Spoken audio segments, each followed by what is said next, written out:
Kericuhan eksekusi Hotel Garden Palace di Jalan Yosudarso, Surabaya pada Kamis siang pecah ketika sekelompok orang dari pihak termohon eksekusi menghadang petugas jurusita dari Pengadilan Negeri Surabaya dan melarang petugas angkut untuk masuk ke dalam hotel guna melakukan pengosongan. Aksi penghadangan ini kemudian dibubarkan oleh pihak kepolisian dari Polrestabes Surabaya yang mengamankan jalannya proses eksekusi. Aksi saling tarik dan dorong antara penghadang eksekusi dengan aparat kepolisian terjadi hingga sejumlah orang berjatuhan dari anak tangga teras hotel. Tak berhenti pada aksi penghadangan, sekelompok orang dari pihak termohon eksekusi juga mengunci pintu kaca hotel dari dalam dan memblokade akses masuk dengan perabotan hotel. Petugas jurusita pun terpaksa harus memecahkan pintu kaca hotel untuk bisa masuk ke dalam objek eksekusi pengosongan. Dalam proses eksekusi pengosongan ini, pihak termohon adalah PT Mas Murni Indonesia yang melakukan upaya perlawanan dengan melakukan penghadangan.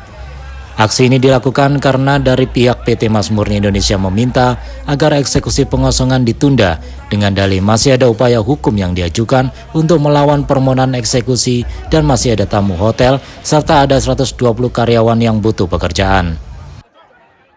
Sekian lama yang proses hukumnya sampai sekarang juga masih berlangsung. Nanti dari kuasa hukum bisa menjelaskan.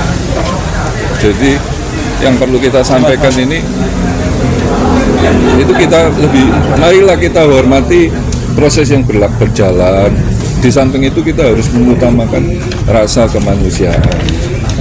Di dalam sini sekarang bekerja 120 karyawan aktif, di mana paling tidak satu karyawan itu kan menafkahi paling nggak 2-3 orang. Jadi kalau kita total itu hampir dengan beberapa pendukungnya itu 500 perut.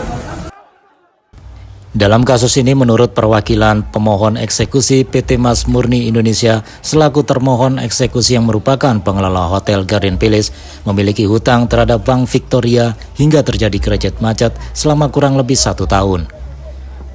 Karena tidak mampu membayar dengan jaminan objek eksekusi yakni Hotel Garden Palace, akhirnya jaminan dilelang oleh bank dan PT Tunas Unggul Lestari keluar sebagai pemenang lelang dengan nilai 217 miliar rupiah yang kemudian mengajukan permohonan eksekusi ke Pengadilan Negeri Surabaya.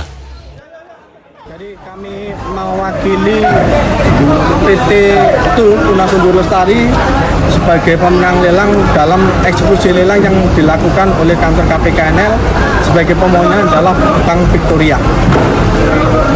Jadi kami pemenang lelang dalam perkara ini. Ini sangat dinyatakan pilot. Oh, ini tidak ada kaitannya sama pilot karena tidak jadikan budul pilot. Makanya tadi ada lawyernya si termohon mengatakan budul pilot, itu salah. Ini tidak masuk dalam budul pilot. Hotel Garden Palace Surabaya merupakan hotel bintang 4 yang berada di Jalan Yosudarso atau pusat kota Surabaya. Berdasarkan penetapan Pengadilan Negeri Surabaya, pemenang lelang berhak atas bangunan hotel serta lahan seluas 8.000 meter persegi. Stadi Setia, Surabaya TV.